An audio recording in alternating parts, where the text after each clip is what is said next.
A community that is flourishing or thriving, you actually see cranes in them. So when you see development, when you see building, when you see people working on the infrastructure of a community, that is a thriving community. So when you think about, quote, under-resourced communities, you don't see that. And it's because there's not investment being made there. So when you don't invest, we don't fertilize, you don't nurture a community, it just dissipates.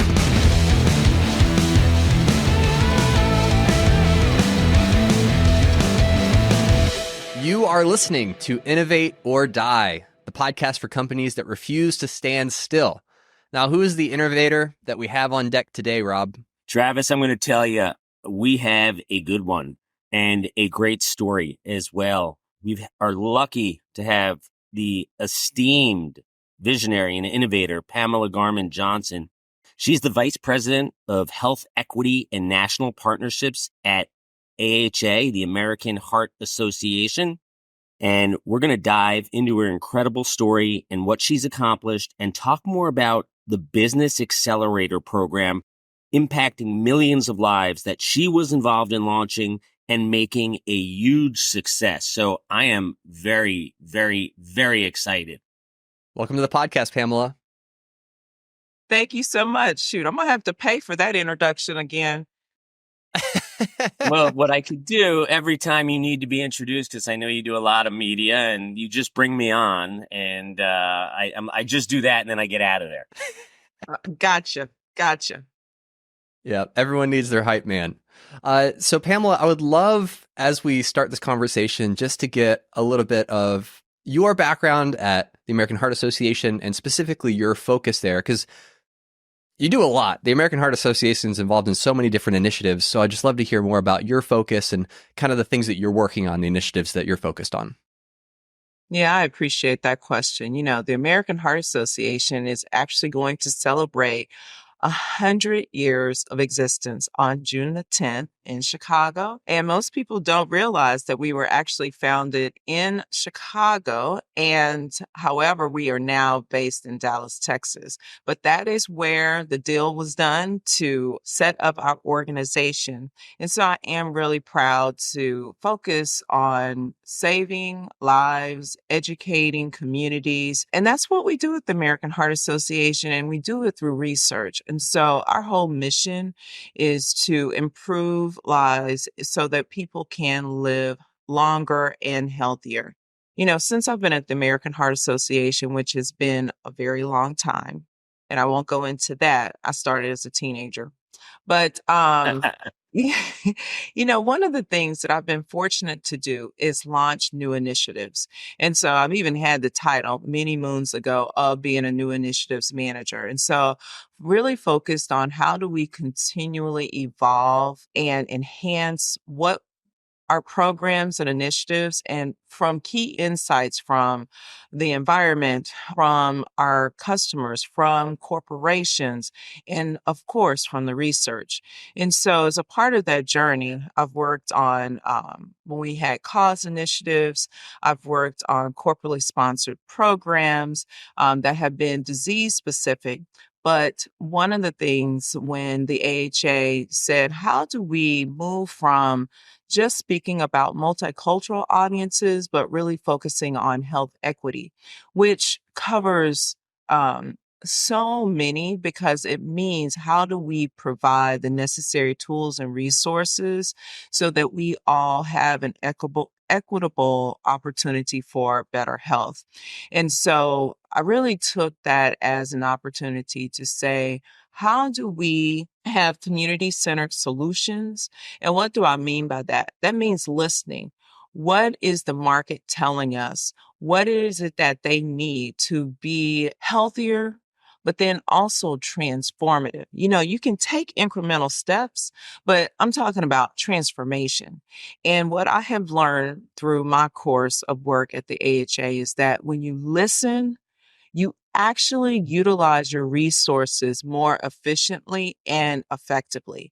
And so the AHA has invested through the Business Accelerator over $1 million into 166 businesses that have enabled them to generate almost $400 million in investments.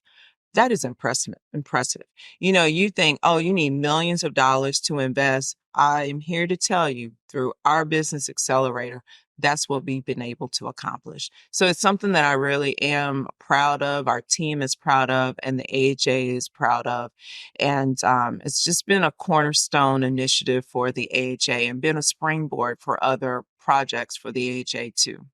We'd love to talk about that business accelerator program. When I was reading some of the statistics you just rattled off, you know, it was incredible to learn about it. And not only that, you don't take any equity, which, you go to any VC or you go to anyone, they want equity. You are doing this for the good of the people and communities.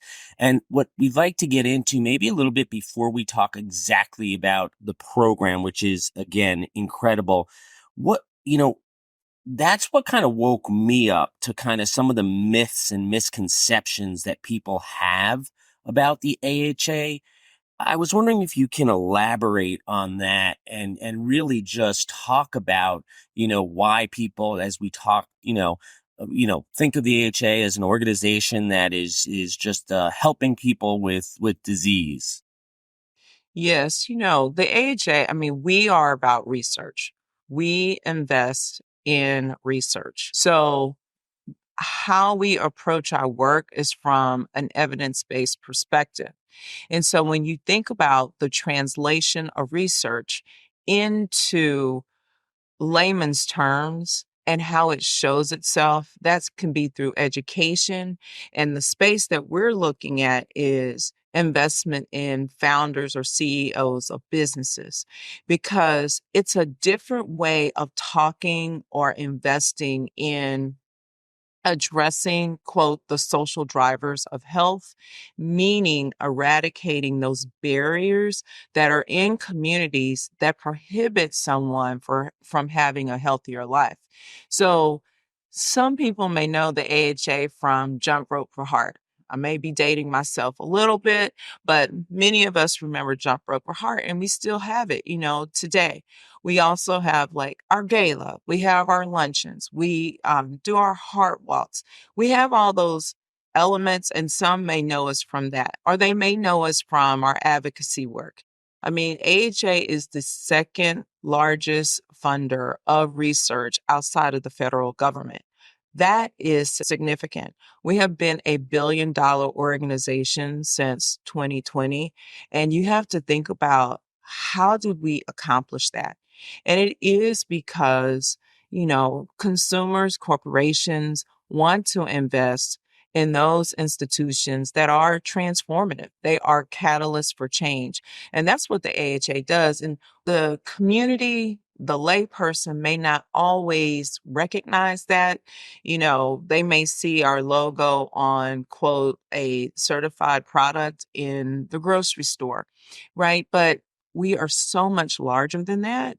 And so being able to speak to all the various components of what we do really shines a light on the diversity of our organization. Take, for instance, CPR.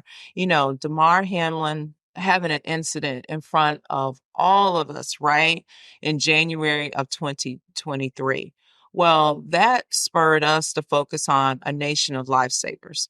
And because you realize all of us can learn CPR quickly, we don't have to be certified, but we can learn hands-only CPR.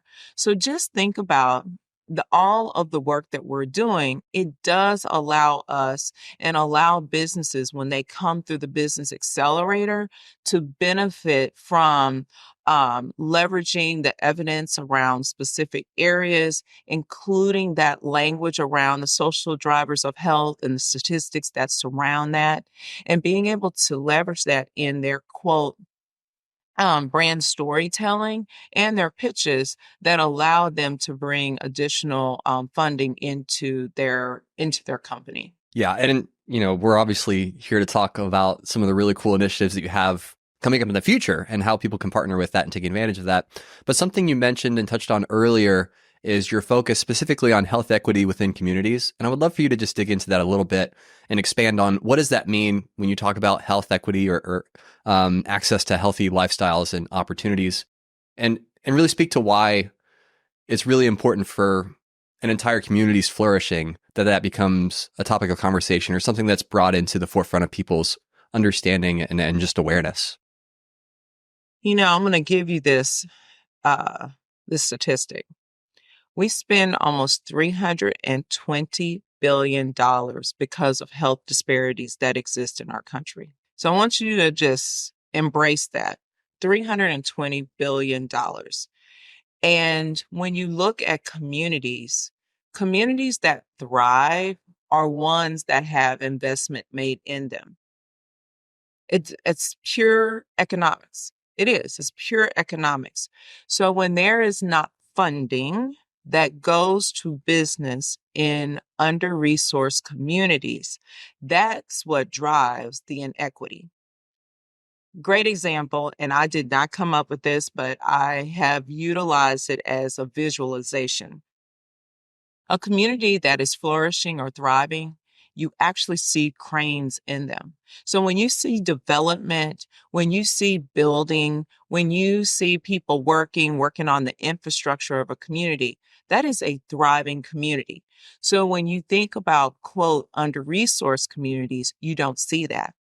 And it's because there's not investment being made there. So when you don't invest, we don't fertilize, you don't nurture a community, it just dissipates. And so that is what equity means. It's like not the lack of investment in. And so what we're focused on at the American Heart Association is investing in those communities that have not been invested in, because communities will sustain itself if there is investment, just like any other community, right? So that is what we are enabling, that founders, CEOs of businesses that are working to provide access to quality health care, quality food, affordable housing, enabling that, investing in that, that enables a community to thrive. And that is what equity is. Tell us about AHA and the start of the Business Accelerator Program, which you were heavily involved with, and what that was like, at that point, because as I said, the numbers are staggering. And you just made an incredible point about having to invest in these communities to help these communities. But I am sure, I know you've been at the AHA for a long time. And yes, you do look like you probably started when you were 15 or 16, I will say. But I do want to know, with that program, what was that like starting that? Was it difficult to get off the ground? What were your, memories of that? Oh my goodness. We're going into our 8th cohort. And so the thing is, I attended a pitch competition and I was like, this is really, it's like, quote, a Shark Tank, but not really, because it was about the brand and not just a straight pitch, but it incorporated storytelling as well as a pitch about the impact you could have. And I was like, how do we bring this back to the American Heart Association? So I brought the concept back to the team, and they're used to me like, oh, here comes Pamela with her idea or this vision. But they bought into it because they could see it, right? They could see, based upon the work we had already done in communities, that we had an infrastructure to work with. But what we didn't have was the relationships with those VCs or those that, quote, they want to invest or they want to be a part of something that's starting fresh. It's similar to how we do research. So I had brought the idea of how we transform research to a business perspective. And so when we had our first cohort of businesses to showcase what we were doing, I'll never forget our CEO and COO, they were present. We were in DC and they were like, this is awesome.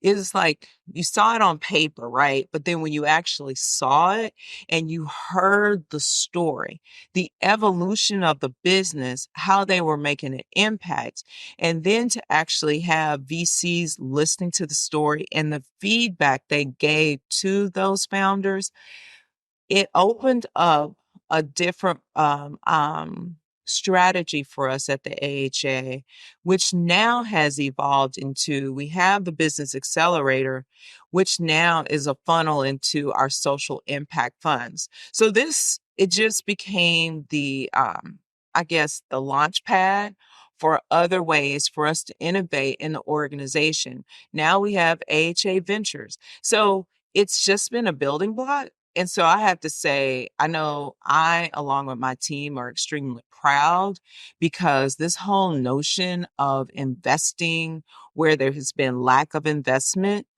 has proven to be extremely successful because what AHA does best, we convene.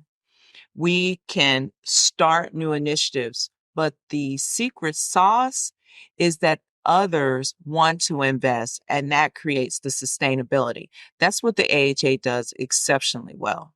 Yeah, I mean, it's just amazing, like you said, because the AHA there's two things. One is with the Business Accelerator Program, you've put in, I think I last saw $1.3 million.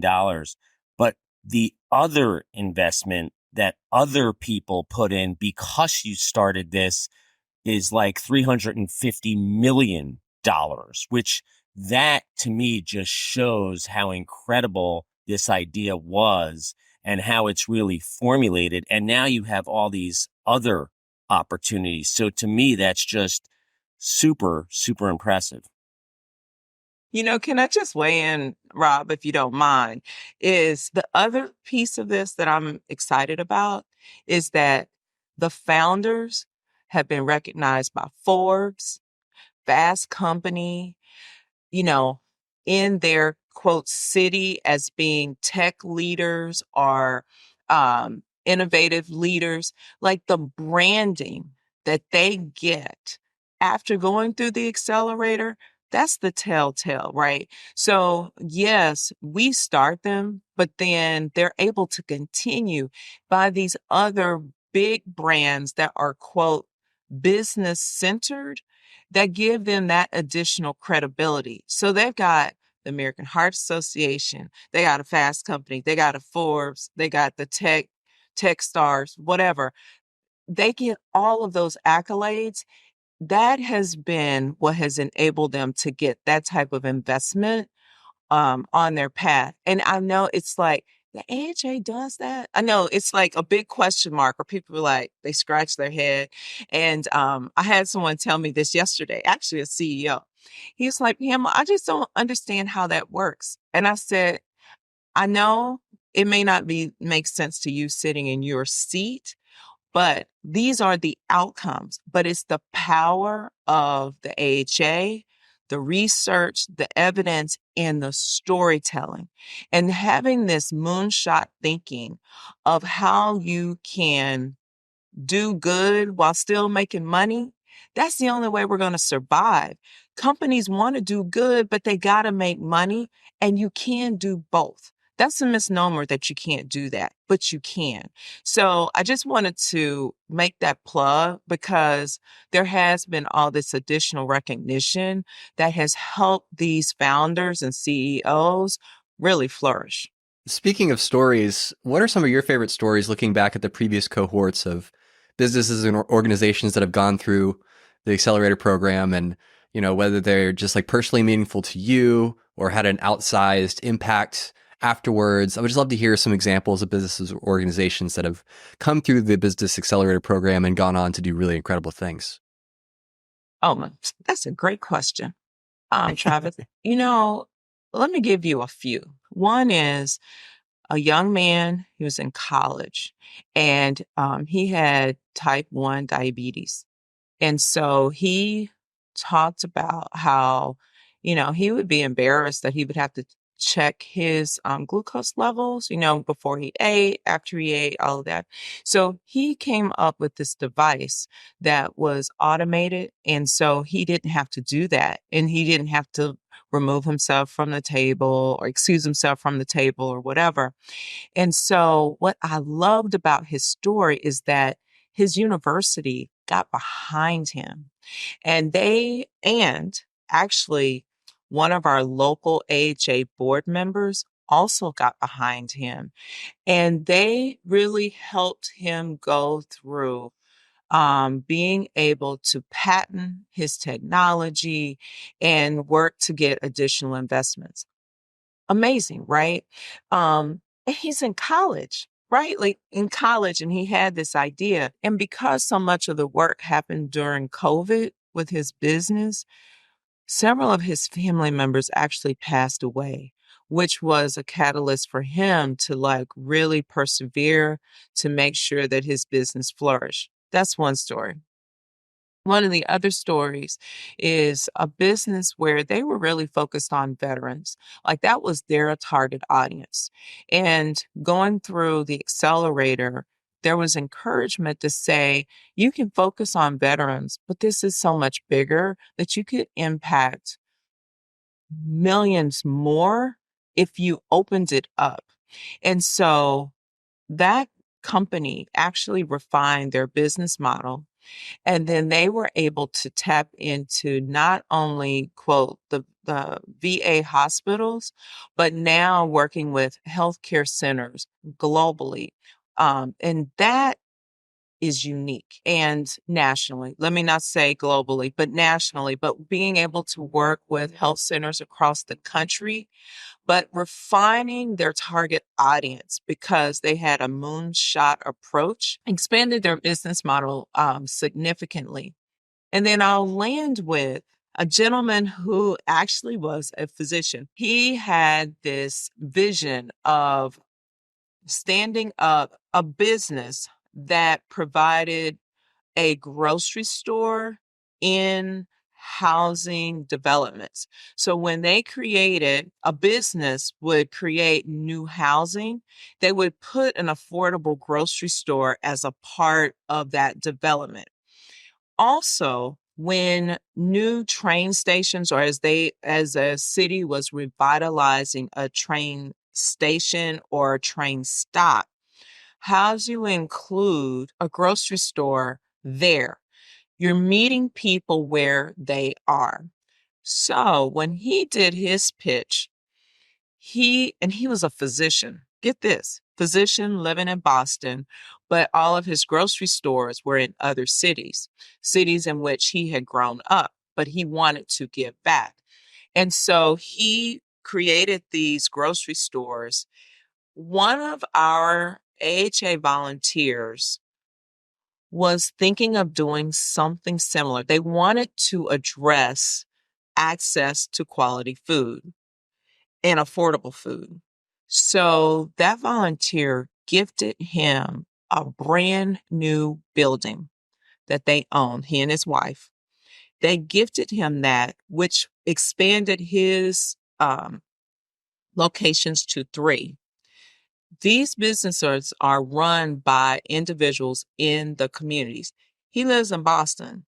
All these other businesses are in other locations, but they're run by individuals in the community. There, think about what I said earlier. Economic development, sustainability, businesses thriving, and you're employing people from the community. This is a business model that has impact. And just think, because this philanthropist wanted to do good, but what he recognized was he needed someone from the community to really make this work. So his gift ended up being giving this building to this gentleman who is a physician. and helping to transform a community. So now he didn't have the startup of trying to pay rent and all of that because he got a building. So that capital investment was already done. And that's why he's still thriving. And I could go on and on. There are so many stories. I'm giving you those three because they really were impactful to me. Actually, there's one more.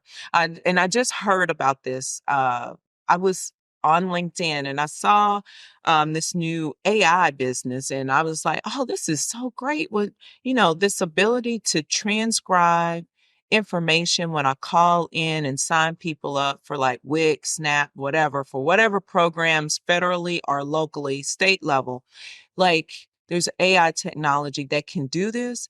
And so I sent it to the team and they said, Pamela, this is the same founder that came through the business accelerator.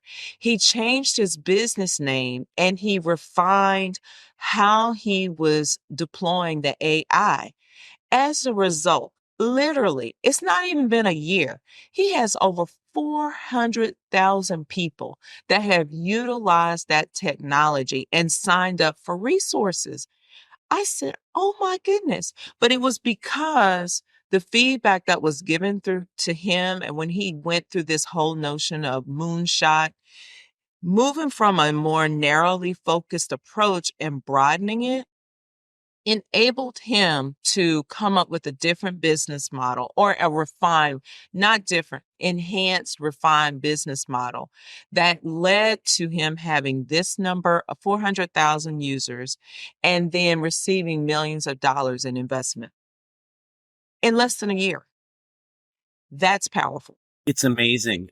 I think that's what, like, for me and Travis, when we first heard about this program, it just blew us away, because I am older and I go back to the jump rope and, all those programs that the AHA had. But, what is it looking forward now, 8 years later? Like, what are you most excited about for this year's Business Accelerator competition? Oh my goodness. So I'm excited about numerous things. One being that our focus is to bring as many philanthropists, investors, VCs to the finale on October the 9th. That will be transformative for the businesses that come through the accelerator. I'm excited about that. The second is the partnerships that we are forming with different accelerators or other like impact funds that are interested in viewing these businesses and seeing how they could potentially come into their portfolio. I'm excited about that. I'm excited about talking to Travis and Rob about what we're doing, like being on podcasts, talking to a different audience that the AHA doesn't normally speak to. I'm excited about that. And then lastly, I'm excited about the collaboration with other accelerators, that their winners can be considered to be in our accelerator. And we tested the waters with that last year. And that particular one of those founders actually did go on to get national recognition. Even though they didn't win, they went through two experiences. But because of those two experiences, she herself was able to transform how she talked about maternal health. So I'm excited about that. And I know that that quote, almost 400 million could turn into 100% increase over the next 2 to 3 years. I'm excited about that. It's going to escalate the ability for our founders to receive funding, as well as accelerate their recognition in the marketplace, and help us, AHA, go out and procure additional dollars for investments in these businesses. We've touched on a couple of different aspects of the Empowered to Serve Business Accelerator through the conversation that we've had. So I know for founders or CEOs that are thinking like, maybe this could be a good fit for me, but I just want to kind of know what to expect or what's involved, what's my commitment, what am I gaining from this. I would love to just hear a high level overview of how you partner with and strategically coach these founders that come in and are accepted into the accelerator program. So what kind of aid are you giving them, whether it's marketing, strategy, storytelling and branding, positioning, execution, building teams, access funding, like just a high level, what can a founder expect as far as like if they are accepted once they apply, and then what kind of commitment level are you expecting from them in order to fully, get the most out of it if they're able to participate?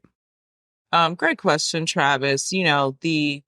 The ecosystem of this accelerator is one where you apply. So applications are open now, right? May 1st through June 28th. And we will notify those that are accepted by July 31st. And what we outline to those interested in the accelerator is they will go through a 6-week intense training. And I call it the mini MBA. That's Pamela's language for it, but a mini MBA because it talks about and helps them with moonshot. They come up with a moonshot statement. They also work on brand positioning, their market positioning, who their target audience is, as well as refining their storytelling around outcomes. Now, that is what is unique about our accelerator at the AHA. We do have a center for evaluation. The finalists their business models they go through that at the American Heart Association, and they're scored on their sustainability, the impact that they can have as well. So that knowledge is incorporated into their storytelling, those outcomes. So normally in a pitch, you talk about how much you're going to make to the bottom line. Well, that is a part of it, but it's also about the impact that you're going to make.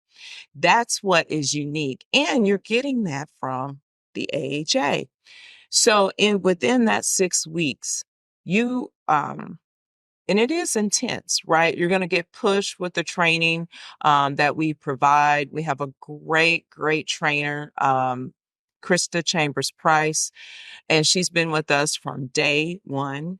And it's through that training that the businesses are able to come up with their story that they will unveil on October the 9th.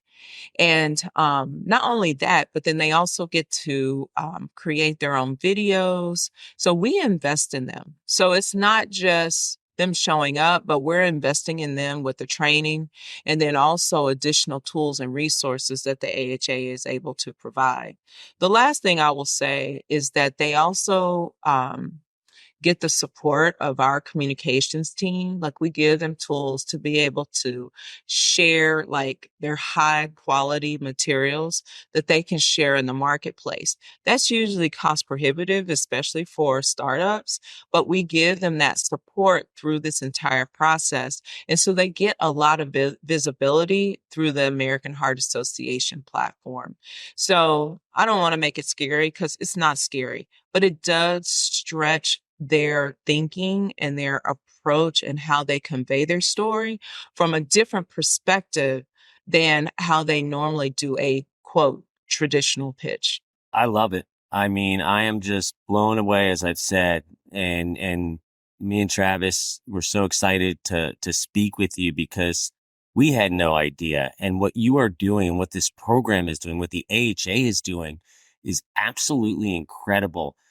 Before we let you go, I do want to ask, how do people register? How do they throw their hat into the ring, so to speak? So to get involved, to consider applying for the Business Accelerator, you can go to empoweredtoserve.org, and that's empowered to TO serve.org. And on the landing page right now, the Business Accelerator is front and center because applications are open. But you can do a deep dive into what is required. It is not a long application. It is actually quite short because we want you to synthesize pretty quickly what it is that you need investment for with specificity. And so it's more of about bullets versus trying to give us a business plan. That's not what we're interested in. In addition, you can also see the other benefactors of the grants that we have provided, as well as being able to see over the last 7 years, the different types of accelerators we've done and the stories that have matriculated on. And so I think that is really important as a part of this process, to understand like what it is that we're looking for. And so don't try to put it in a box or try to make it like be perfect, because that is not what we are looking for. But it is those businesses, those founders and CEOs that have found a way to make communities stronger and transform them to thrive from a business perspective. That's what we're really looking for. Wonderful. Well, if you're listening to this and that sounds like something that you'd want to sign up for and take part in, as Pamela mentioned, you can go to empoweredtoserve.org to learn more about it. And if you feel like you're a really good fit, then you can submit your application. We'll also link in the show notes for this podcast episode if you just want to click and go and discover more about it. But Pamela, thank you so much for your time, for coming on Innovate or Die and sharing all the things that you're doing over at the American Heart Association. We're really excited to see what comes from this cohort and the kind of impact that they'll make in the world. Thanks so much, Travis and Rob. And I love the name Innovate or Die. And I'll just close with this. I tell my team all the time, if we're doing the exact same thing that we were doing last year, we're doing the wrong thing. So that's why I love, love, love the title of your podcast, Innovate or Die, because you will die if you don't continue to evolve. Amen to that. Well, I will have to tell you, Travis did come up with a name, but I will tell you that you are absolutely right. And I love the fact you shared that at the end. That's what this is about. And that's what you have done for your career, when you look at your history and the innovation. But, again, I love this program you've created. This is something that is already, but could be immense. So, just unbelievable job doing that, and best of luck this year and in future years. Thank you.